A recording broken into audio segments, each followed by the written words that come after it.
하나의 월요일 새벽 아침에 또 저희를 귀한 자리로 불러주셔서 감사합니다.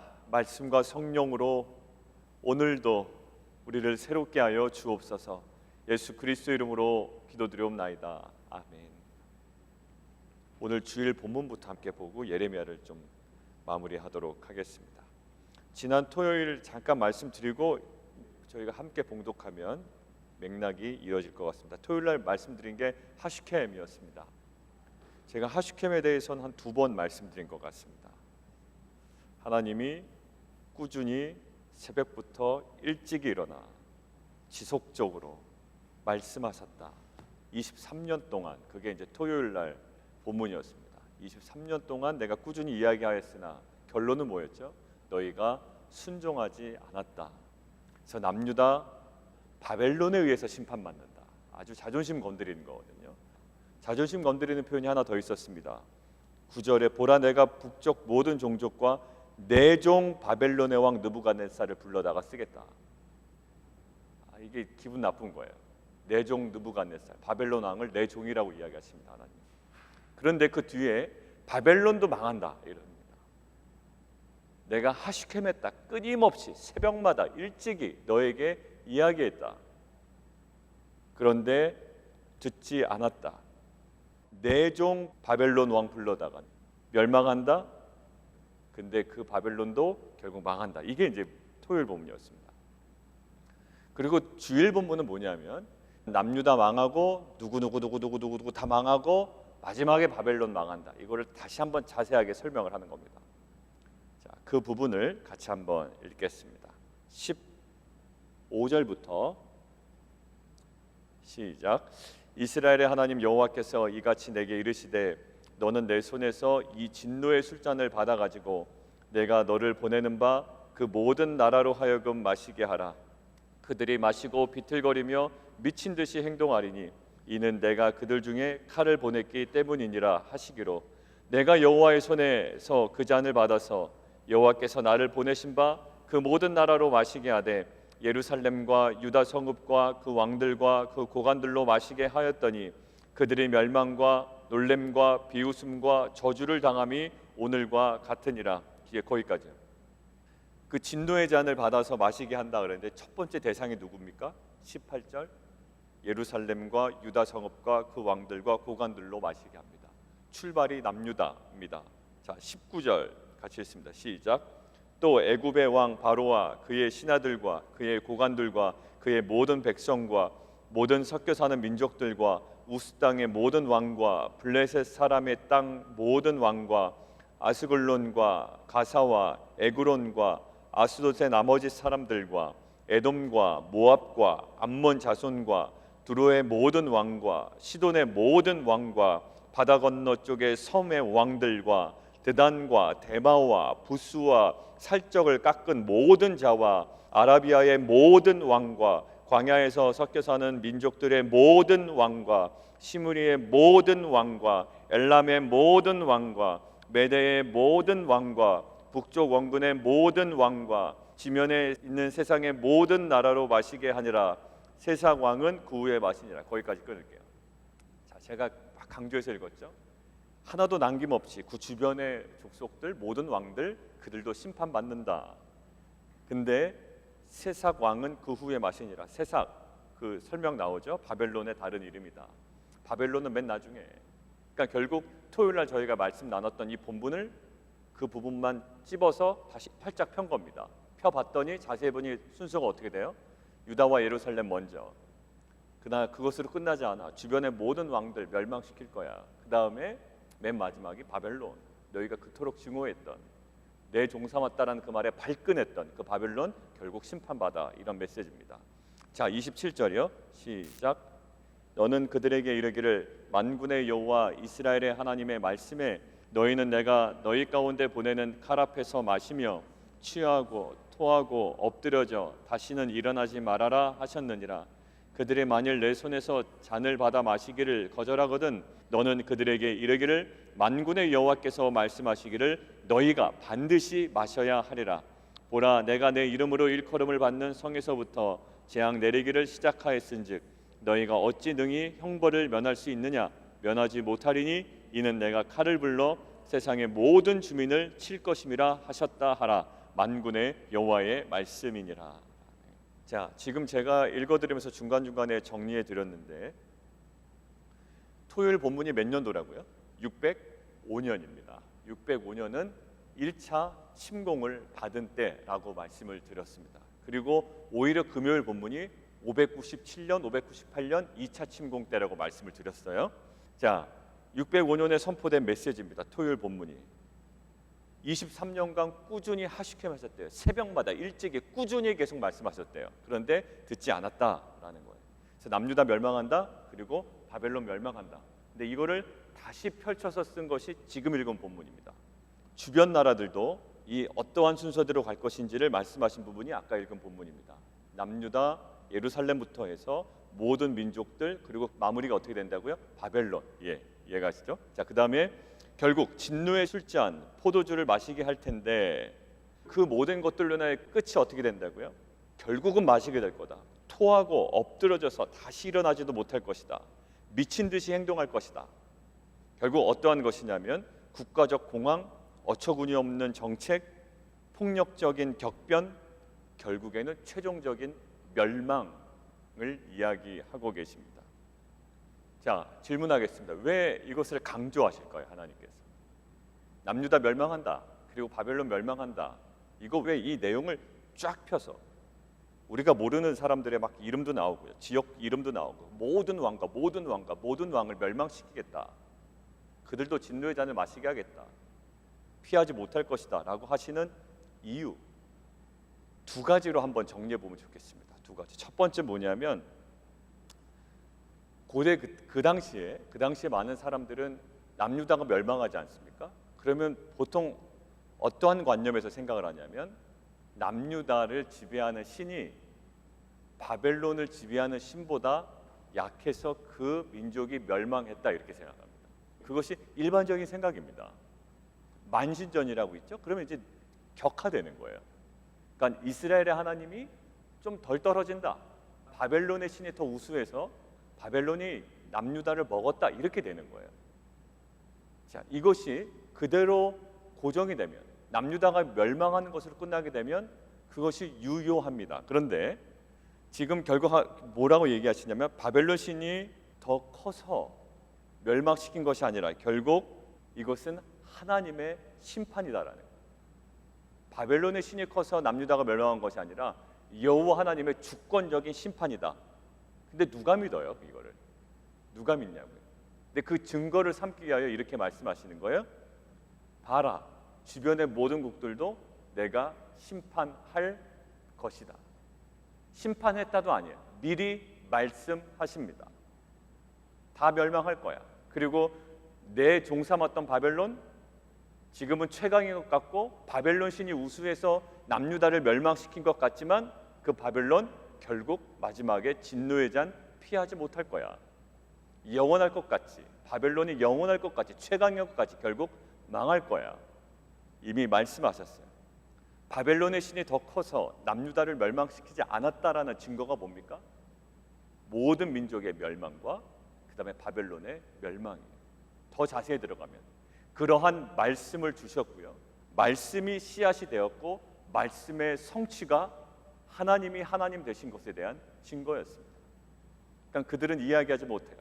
먼 훗날 지금 우리가 보건대 바벨론의 신이 우수해서 남유다를 멸망시킨 것이 아닙니다. 그 당시의 사람들은 그렇게 인식했다고요. 그러나 지금 지나고 보니 하나님께서 이미 말씀하셨고 말씀이 성취되었어요. 결국 바벨론이 신이 우수해서가 아니라 하나님의 전적인 심판이었다.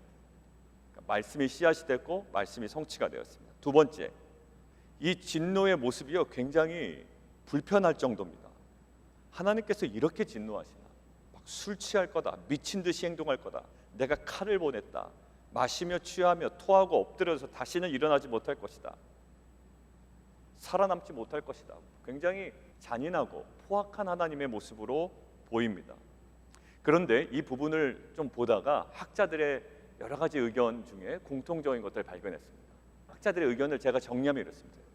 이러한 하나님의 모습이죠. 굉장히 포악하고 잔인한 모습이잖아요. 그러나 한편으로 하나님은 굉장히 인자하시고 이스라엘 민족을 향하여 사랑이 그지없으신 분이에요. 근데 이 두 가지 모습을 제발 인간들이요, 제발 이 두 가지 모습을 인위적으로 해소하려는 시도를 하지 말라는 거예요.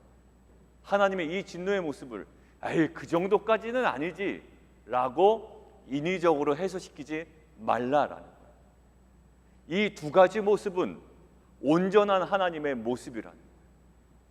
그런데 우리가 이 온전한 하나님의 모습에 우리가 집중하지 못하면, 우리가 오히려 이것을 진지하게 받아들이지 못하면 양쪽에 있는 하나님의 모습을 다 알지 못한다는 거예요. 우리가 신앙이 형식화된다는 걸 잘 가만히 보시면 이런 느낌인 것 같아요. 아무리 사랑의 하나님 아낌없이 오히려 지나치게 우리를 사랑하셨다, 그 선포가 돼도 마음이 어떠냐면 그 지나치게 사랑하신 하나님이 너무 완화돼서 나에게 오는 거예요. 그렇지, 하나님 사랑의 하나님이지. 그 사랑의 하나님에 대한 진지함도 떨어져요. 그리고 진노의 하나님, 오늘같이 뭐 취하게 하고 엎드러지게 하고 토하게 하고 미친 듯이 행동하게 하고 완전히 이 진노의 하나님도 그래 하나님 그렇게 좀 무서우신 하나님이지 하고 완화돼서 나에게 온다. 그러니까 하나님의 이게 완벽한 이 양극단의 모습이 그냥 다 완화되어서 그 모든 것들이 진지하게 받아들여지지 않는 거예요. 우리가 부모님들 화낼 때 있죠. 부모님들 화내는 모습도 진짜입니다. 아주 호되게 혼내실 때도 있어요. 정말 잘못한 일이면. 그리고 사랑으로 품으실 땐 굉장히 사랑으로 품으신 게 부모님입니다. 근데 자녀들이 그것을 향하여 우리 부모님 이중인격자라고 이야기하지 않습니다. 부모와의 관계가 아주 가까우면 호되게 혼낼 때의 그 아버지의 모습도 아버지의 모습인 거예요. 그리고 아주 사랑으로 품어주신 모습도 아버지의 모습입니다. 근데 그것들을 아주 그냥 대충 여기고 진지하게 여기지 않을 때 이제 관계가 깨어지는 거죠. 아버지가 호되게 혼내는데도, 그래 아버지가 사랑하는데도 그냥 그것에 대한 반응도 별로 시덥지 않습니다. 그러니까 이게 이제 아버지의 관계가 틀어졌다라는 거죠. 이 두 가지 양극단을 인위적으로 해소하지 말라라는 거예요. 결국 이 하나님의 온전한 모습, 하나님의 완벽한 심판, 이 진노의 모습도 진지하게 받아들이지 않고 하나님의 이 사랑의 모습도 진지하게 받아들이지 않을 때, 뭔가 맹숭맹숭할 때, 그냥 뭔가 완화시켜서 하나님은 그냥 그래 그러신 분이지 라는 모습이 올 때, 이 진지함이 사라질 때 결국 신앙은 형식적이지 된다. 죄에 대해서도 민감하지 못해요. 하나님 뜻대로 가지 못하는 것에 대해서도 별로 이렇게 그냥 그럴 수도 있는 거지. 하나님 사랑에 대해서 감사하지 않는 것도 그냥 그럴 수도 있는 거지. 뭐예요? 진지함이 사라졌어요. 사랑의 하나님에 대한 것도 사라졌고 진노하신 하나님에 대한 모습도 사라졌어요. 그냥 그럴 수 있는 거지. 그래서 하나님께서 이 민족에 대한 심판을 강하게 나열하시면서 말씀하신 이유는 바벨론이 강해서, 바벨론의 신이 강해서 남유다가 멸망한 것이 아니라 뭐라고요? 하나님의 심판이다, 하나님의 주권이다. 그리고 결국 바벨론도 망한다. 봐라, 이것을 통하여 하나님이 하나님이신 것이 분명히 증거될 거다. 말씀 주셨고 말씀이 성취되는 과정을 통해. 자, 그러고 나서 우리가 월요일 본문으로 가겠습니다. 오늘 본문이에요. 자, 월요일 본문 함께 보겠습니다. 30절부터 같이 한번 읽습니다. 시작. 그러므로 너는 그들에게 이 모든 말로 예언하여 이르기를 여호와께서 높은 데서 포효하시고 그의 거룩한 처소에서 소리를 내시며 그의 초장을 향하여 크게 부르시고 세상 모든 주민에 대하여 포도 밟는 자 같이 흥겹게 노래하시리라. 요란한 소리가 땅끝까지 이름은 여호와께서 뭇 민족과 다투시며 모든 육체를 심판하시며 악인을 칼에 내어 주셨음이라. 여호와의 말씀이니라. 만군의 여호와께서 이와 같이 말씀하시니라. 보라, 재앙이 나서 나라에서 나라에 미칠 것이며 큰 바람이 땅끝에서 일어날 것이라. 그날에 여호와께 죽임을 당한 자가 땅 이 끝에서 땅 저 끝에 미칠 것이나 그들 위하여 애곡하는 자가 없고 시신을 거두어 주는 자도 없고 매장하여 주는 자도 없으리니 그들은 지면에서 분토가 되리로다. 너희 목자들아 외쳐 애곡하라. 너희 양떼 인도자들아 잿더미에서 뒹굴라. 이는 너희가 도살할 날과 흩음을 당할 기한이 찼음인즉 너희가 귀한 그릇같이 떨어짐같이 될 것이라. 목자들은 도망할 수 없겠고 양떼 인도자들은 도주할 수 없으리로다. 목자들이 부르짖는 소리와 양떼 인도자들이 애곡하는 소리여 여호와가 그들의 초장을 황폐하게 함이로다. 평화로운 목장들이 여호와의 진노하시는 열기 앞에서 적막하게 되리라. 그가 젊은 사자같이 그 굴에서 나오셨으니 그 호통치시는 분의 분노와 그의 극렬한 진노로 말미암아 그들의 땅이 폐허가 되리로다 하시니라. 여러분들 거기 두 군데 표시 한번 해주시죠. 30절에 포도 밟는 자라고 되어 있습니다. 그리고 38절 젊은 사자, 여호와 하나님의 그 분노의 모습입니다. 그런데 실은 이것이 처음에는 분노의 모습으로 여겨지지 않습니다. 그러나 표시를 해두십시오. 하나님의 모습입니다. 두 가지로 표시됩니다. 농부가요 1년 동안 학수고대하고 기다렸다가 마지막에 하는 일이 있습니다.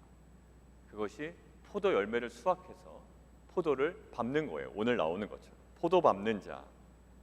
이것이 얼마나 기쁨입니까? 얼마나 추수 때의 소망이냐고요. 그런데 이 기쁨의 모습이 실은 기쁨이 아닙니다. 농부가 1년 동안 포도 밟기를 학수고대하는 것처럼 마찬가지로 내가 심판할 날을 기다렸다라는 거예요. 결국 기쁜 일이 아니라 이스라엘 민족에게는 슬픈 일입니다. 애곡할 만한 일입니다.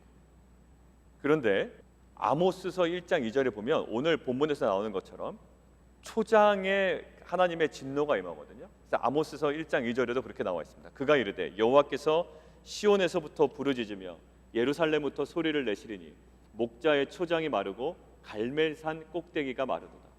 똑같이 시온에서부터 부르짖는다. 오늘 말씀하시는 것처럼 높은 데서 포효하시고 거룩한 처소에서 소리를 내시며 그의 초장을 향하여 크게 부르짖으신다. 예루살렘부터 소리를 내시고 목자의 초장이 마르고 갈멜산 꼭대기가 마른다. 결국 아모스도 이렇게 동일하게 표현하고 있는데요.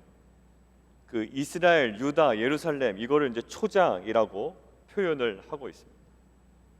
이곳에서 시작된 심판이 어디까지 간다고요? 땅 끝까지 간다고요. 이 초장에서 시작된 심판이 요란한 소리가 땅 끝까지 이른다. 종말론적인 그림입니다. 결국 다 망한다라는 거예요. 다 망한다. 근데 이 그림에 등장하는 하나님의 모습이 아까 말씀하신 대로 30절에 포도 밟는 자, 그리고 38절에 젊은 사자입니다. 그러고 나서 뒷부분에 보면 그것에 대한 그 책임을 누구에게 이렇게 좀 더 확정하고 구체화시키냐면 34절 한번 보십시오. 너희 목자들아, 거기 한번 줄치시고, 너희 양떼 인도자들아 줄치시고, 35절 목자들은 줄치시고, 양떼 인도자들 줄치시고, 36절 목자들이 줄치시고요, 양떼 인도자들이 또 줄치시고요. 결국 목자들, 양떼 인도자들 누구를 이야기하게? 지도자들을 이야기하죠. 왕일 수도 있고요, 예언자일 수도 있고요, 선지자일 수 있습니다. 그러나 그들은 거짓 예언자, 거짓 선지자. 그러니까 목자를 아예 타겟 삼아서 지금 선언하시는 거예요. 당시의 리더들입니다. 거짓 메시지를 전하는 자들, 그리고 거짓 메시지에 속아 넘어간 자들, 혹은 거짓 메시지에 그냥 부안해동한 자들. 아니에요. 그게 메시지 아니라고요. 그런데 그대로 선포하고 그 메시지를 용인한 자들. 결국 핵심을 보면 거짓 메시지 때문에, 옳지 않은 메시지 때문에 양떼들이 흩어지게 되었고 초장이 황폐해졌다라는 하나님의 선언이에요. 그래서 분노하신다라는 거죠. 결국 메시지가 문제였습니다. 어떠한 사람으로부터 나오는 메시지, 그리고 내 안에 있는 메시지. 결국 왜곡된 메시지 혹은 메시지의 부재가 이러한 상황, 이러한 결과, 이러한 심판을 야기하게 되었다. 결국 구도가 어떻게 가냐면 예루살렘에 굉장히 집중하시고 예루살렘, 남유다에서부터 어디로 갑니까? 거기에 있는 책임 있는 자들로 갑니다. 결국 자기 백성에게 먼저 이러한 엄격하게 하십니다. 모든 민족을 멸하게 할 텐데 출발은 누구라고요? 남유다. 너희들 굉장히 엄격하게 다룰 거야. 다 다른 민족 멸하겠지만 그 다음에 그 책임자에게 굉장히 엄격합니다. 자기 백성에게 굉장히 엄격하시고 책임자에게 엄격하십니다. 묵상 한번 해보겠습니다. 교회 공동체 리더들에게도 이야기하는 거일 수도 있고요. 그 다음에 가정에서 보면 자녀를 향한 이 부모의 책임을 이야기할 수도 있습니다. 아니면 영적인 가장 안에 메시지가 없으면, 가장 안에 왜곡된 메시지가 있으면 결국 초장 다 흩어진다.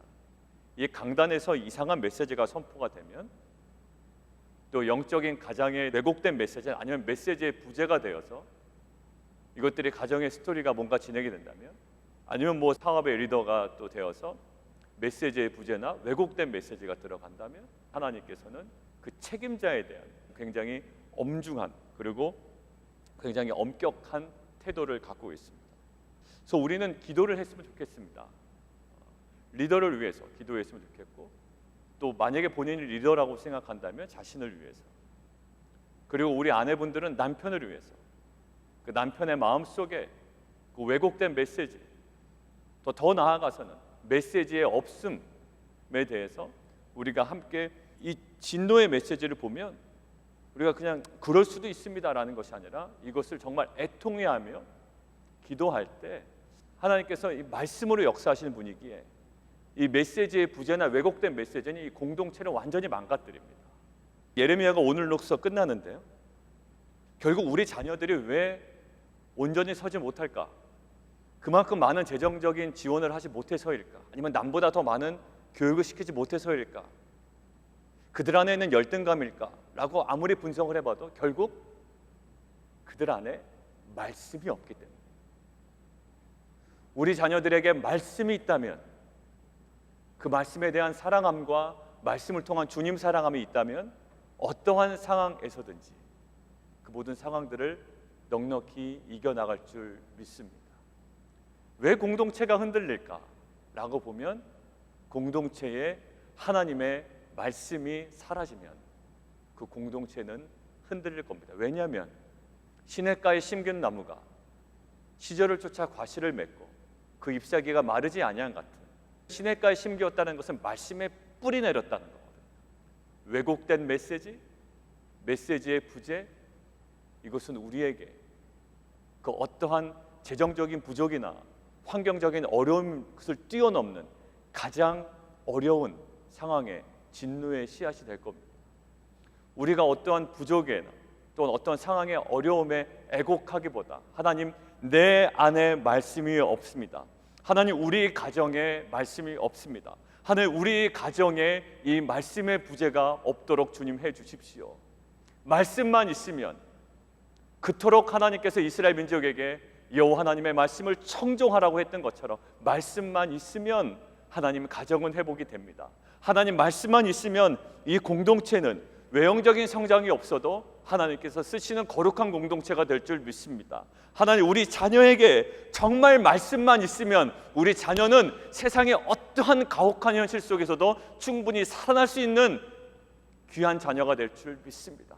하나님 우리 자녀에게 하나님의 음성을 들려주시옵소서. 우리 공동체에게 하나님의 메시지를 선포시켜 주시옵소서. 하나님 우리 사업장에게, 우리 가정에게, 우리 직장에게 하나님 주의 말씀을, 메시지를 허락하여 주시옵소서. 이것이 우리의 간절한 소원이 되기를 원합니다. 함께 기도하겠습니다.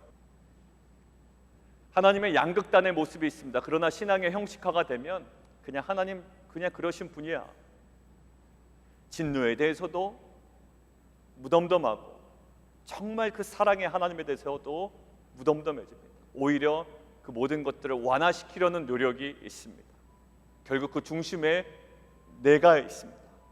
하나님 그 진노하신 하나님에 대하여, 또 우리를 사랑하신 하나님에 대하여 너무나도 이상하게 전혀 다른 그 모습에 대하여 우리가 진지한 마음으로 때마다 반응하는 공동체 되게 도와주시옵소서.